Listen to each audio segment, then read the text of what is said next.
Today I wanted to do a video on epilating. I basically epilated from the beginning of my hair removal, actually, I think. So I epilated all through high school, so I do have a lot of experience with it, and I feel like I'm knowledgeable enough to sort of share that. So the topics that I'm probably going to touch upon will include what an epilator is, what comes with an epilator, what does it do, what's the general price range of epilators, what epilators should you buy, what are the good brands, the reasons that you should epilate, the negatives of epilating, so everything has negatives and epilating isn't excluded, and how to epilate. So what's the most effective way to go about epilating to ensure that you get the maximum hair removal. An epilator is basically just a small device that has a rotating head with a bunch of basically tweezers. They aren't actually tweezers, and they just open up and close, grab the hair as you roll them like up your leg or wherever you happen to be epilating. So my epilator looks like this. I have the Braun Silk Epil 7, so it's a wet and dry epilator. As you can see on the front, it has the speed settings here. It has a little light that makes the hairs more visible when you're epilating, which is really useful. I didn't have that on my old epilator. So when you get an epilator, what you're going to receive is a little pouch which has a bunch of things in it. Obviously every epilator is going to come with a bunch of different accessories, but I'll just give you a quick overview of what mine came with. I'm hoping that I have everything, although I have had my epilator for quite a while. Mine came with a smoothing cap, so it has sort of a little shaving thing, exfoliate as well as sort of trim the hairs and then I guess epilate them. I don't really use this as much.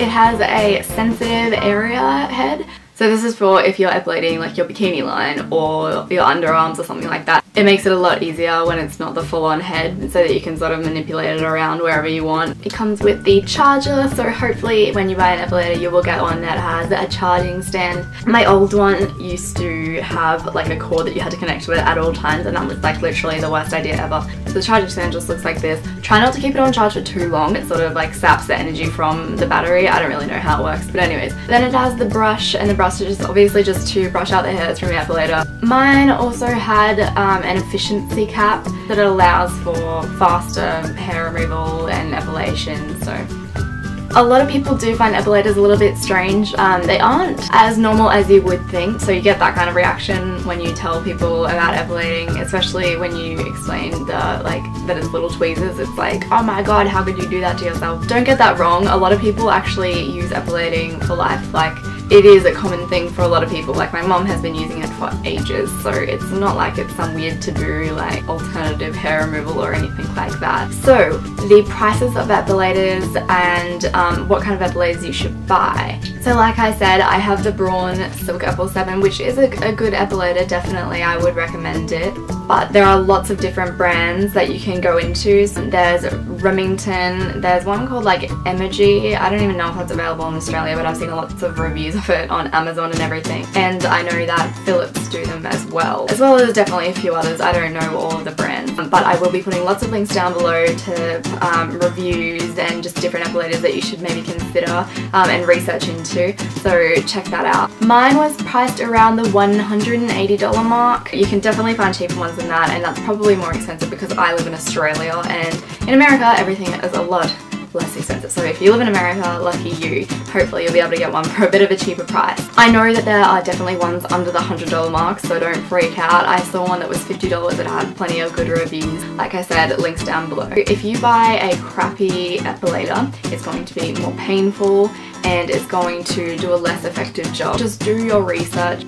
So the good reasons that you should epilate, and there are quite a few of them. While I don't epilate as my main source of hair removal anymore, it doesn't mean that I don't epilate on occasion when I don't think that epilating is a good form of hair removal. If you wax, you'll know that waxing is extremely messy, especially if you're using like a waxing pot or something like that. So if you're looking to remove your hairs from the root and you find waxing too messy, epilating is definitely an awesome alternative. It's inexpensive, and I know that just before I was saying, you know, $180 price mark, but in reality when you think about it, you are earning that money back every time you epilate.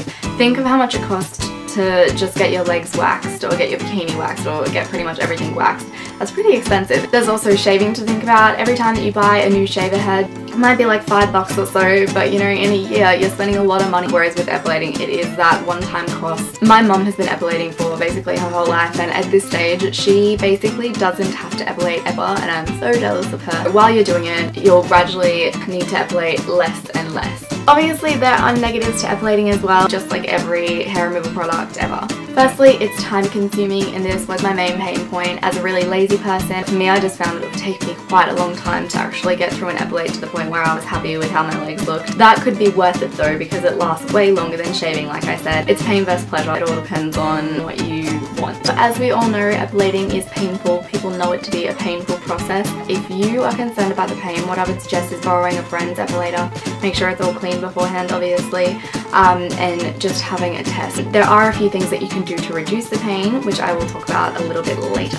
Epilators are loud. If you don't want people to know that you're epilating and you don't want to disturb anyone, it is noise on end for like, you know, an hour or so. Epilating doesn't really leave your legs like 100% smooth like shaving does. So shaving, when I shave, leaves my legs like silky smooth, and it's like, oh, feel my legs. But with epilating, I find that there's still like a little bit of stubble, and it's like smooth stubble. It might just leave a few hairs behind. If you have a good epilator, it shouldn't be too big of an issue. If you're epilating for the first time, some people recommend taking a painkiller or something beforehand, so that might be something that you want to think about. I know some people will ice their skin just to numb it. What I would recommend is making sure you've charged your epilator. There is nothing more annoying than getting halfway through epilating and having your epilator die. Make sure that you don't have any plans within the next probably like 5 to 6 hours, I would say. So best time to do it really is night. First thing I do in the epilating process is have a shower. I have pretty hot showers, so it opens your pores and it makes sure that the hairs sort of slip out a lot more easily. I also exfoliate in the shower. It just makes your skin smoother and easier to run the epilator across. But they actually say on the website if you exfoliate before you epilate, then it could increase chances of ingrown hairs. I'm not prone to ingrown hairs, but if you are prone to ingrown hairs, probably don't exfoliate right beforehand. Before I epilate, I always make sure that my skin is 100% dry, and to help out, I also put talcum powder on it. When you're epilating, pull your skin tight.